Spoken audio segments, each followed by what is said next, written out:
When your first child is born, you have a range of emotions that you go through. From unbridled joy, excitement, enthusiasm, just you're so proud, you're amazed by your wife, all these things. And with your first child, you also think about all the possibilities, both positive and negative, of what might happen in the world. And so for Natalie and I, we decided we need to pray a lot. And so we started praying, and we prayed a lot. We prayed for wisdom on how to parent. We had no idea what we were doing, and we prayed a lot for guidance.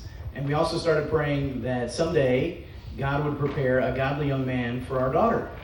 But we did not pray that in faith, and we did not pray that in the sense of believing that, because we didn't think it was possible for ever, in any way, shape, or form, for anyone ever to be good enough for our daughter. But we prayed anyway, and we prayed obediently. But we still didn't think it was going to happen, that anyone would be good enough for our daughter. Anna Charis Bryant, I guess I can't say that anymore. She has a new last name. But Charis is the Greek word for grace, also translated as gift, and Anna has been a gift from day one. Those of you that know her know that to be true. She's always lit up the room with a big smile. It might be with loud noises. You never know. She's always full of life and excitement and enthusiasm, and that has been true from the beginning. When we moved back to Waco after Anna was born, the boys came along. Anna always had great things for them to do, whether they wanted to do them or not. She had plans. She had ideas, and they, most of the time, went along with it and had a great time. One of the things we enjoyed doing as a family, I'd come home from work, and we'd have a dance party. The soundtrack was Jock Jams Volume 3. Some of your favorites, Tootsie Roll, Da Dip, if you remember that one, Cotton Eye Joe. We had some good times. We did all sorts of weird dances. We made up some of our own, the old squat dance we made up. My dad had his own called the Papal, some sort of weird shoulder-shrugging shuffle dance. Incredible. I think he blew out his knee once doing it, but kids loved watching the Papal. And we had a great time. She was kind enough to let me coach her. I love sports, and I was, sort of hoping maybe to have an athletic daughter. And I do. And she was very gracious to let me coach her. The Woodway Family Center, we have a lot of those colored t-shirts. Woodway Family Center, all the sports, Midway softball. One year, and she was in left field, and she caught a fly ball. I was so proud. Not a lot of kids were catching fly balls in left field in second or third grade, whatever it was. And she was always up for all the sports. Loved being a part of the team. Just enjoyed it. Brought the enthusiasm and excitement. I do have to apologize because it was coach pitch softball, and I was the coach. And you want your kid to hit it so bad that occasionally, even in slow pitch softball, you hit your daughter with the softball. And so I apologize. My nieces, Caroline and Jenna, I hit you as well. I'm sorry.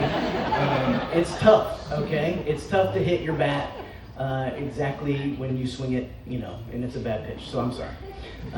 But her thing was always dancing, and she loved to dance. We moved to East Texas. She found out that Hallsville's colors were purple. And Anna, with her typical excitement and enthusiasm, she found out she was getting a purple locker. She's like, that's awesome. I love purple. So as a fifth grade girl, she took a big move, and she took it in stride. And she handled it with no problem. She jumped right into a new dance studio, new dance team, did well in school. We get to high school, and she's well respected by her peers, and she's a great dancer, doing well in class, and she becomes an officer. And one of the traditions at our school for the officers' dads to pick up their baton before they dance at halftime every Friday night. So I got to be on the field, so proud to pick up your baton every time. She also asked me to be in a partner dance with her. And high school, they have the spring dance team recital, and we were up there and we danced to Chattahoochee, if I remember, and we did quite the show. And I was very, very pleased to be invited. It was fun to do, but also it made me realize maybe Anna's not totally embarrassed to be related to me. So that was great, because you have those moments in high school where you're not sure at all. So that was fun, and that was wonderful. She could not wait to get to Baylor. We were here when Anna was, I think, 2 to 11 years old, and her and the boys pretty much grew up on this campus. They'd come to visit me in my office. We'd go to Dr. Pepper Hour. We'd go check on the Bears. And I'm like, the Bears look the same as they did last week when we checked on the Bears. But we kept checking on the Bears. We went to Floyd Casey, we went to Farrell Center, all the Baylor things. And Anna couldn't wait to get back. And when she came to Baylor as a freshman, they have line camp the summer before your freshman year. She could have been a line camp leader as a freshman. She knew all the songs. She knew all the traditions. And she just loved it so much. She jumped right in college. And she got very active with her friends. And man, we are just so thankful for the friends that she met at Baylor. So many of you are here today. What a gift you all have been to her. And getting to know Peterson and his friends as well. Just grateful for all of you for sure. And eventually she started talking about this Peterson from Mobile. Right? This is how early days it was. It was Peterson from Mobile. No mention of Fairhope. No mention of Bay Minette or Baldwin County. It was just Peterson from Mobile. So the first time we go to meet him, I told Natalie, I have my radar tuned in. We're going to find every problem, every red flag with this joker, and we're going to tell Anna all the things that she has not noticed that is wrong with this guy. So we go to dinner.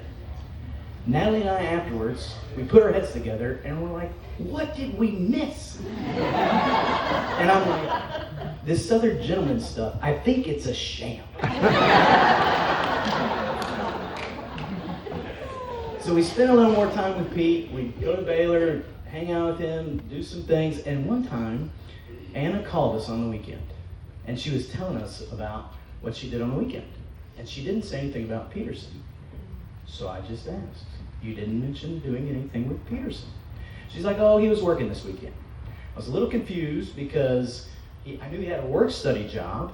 And so I was like, well, doesn't he have a work-study job? She's like, oh, yeah, he's got a work-study job, but he also has a job on the weekends. I was like, man, this guy, he's busy with school, active with his fraternity, work-study, works on the weekends. He's a hard-working guy. And Anna goes, yeah, he doesn't like asking his parents for money. And in that moment,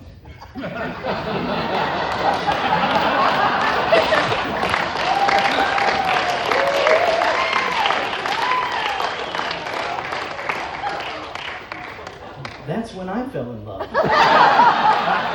Yeah, it's true.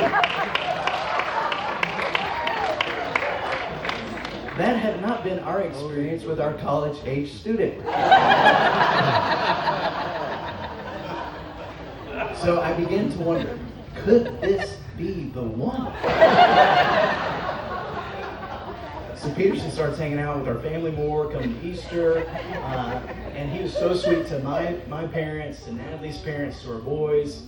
We realized the Southern gentleman thing is kind of for real. It's kind of who he is, right? He has played more board games and card games since he came into our family than I think he's ever played in his life. And if you've never played charades or categories with Peterson, I encourage you to invite him. He gives it his all. I will tell you that. And I appreciate that so much. I really do. We're just so thankful for you for sure. No doubt. People recently have said, how do you feel about giving away your daughter? And I don't really respond well to that. Because the reality is, you're stuck with us, Anna. You're always going to be our daughter. We're not giving you away. At all. Ever. You're our daughter. But we are gaining a son-in-law. And we're grateful for that. And Anna, I want you to know, there's never been a day that I've not been proud to be your dad. And Peterson, I'm proud to be your dad as well. So thankful for you both. So as we toast Anna and Peterson tonight, I do want to recognize the Lord's good work in their life, leading to this moment, doing so many good things to lead to this time. And so as we toast, we're recognizing the Lord's good work as well as celebrating all that is to come for Anna and Peterson. To Anna and Peterson.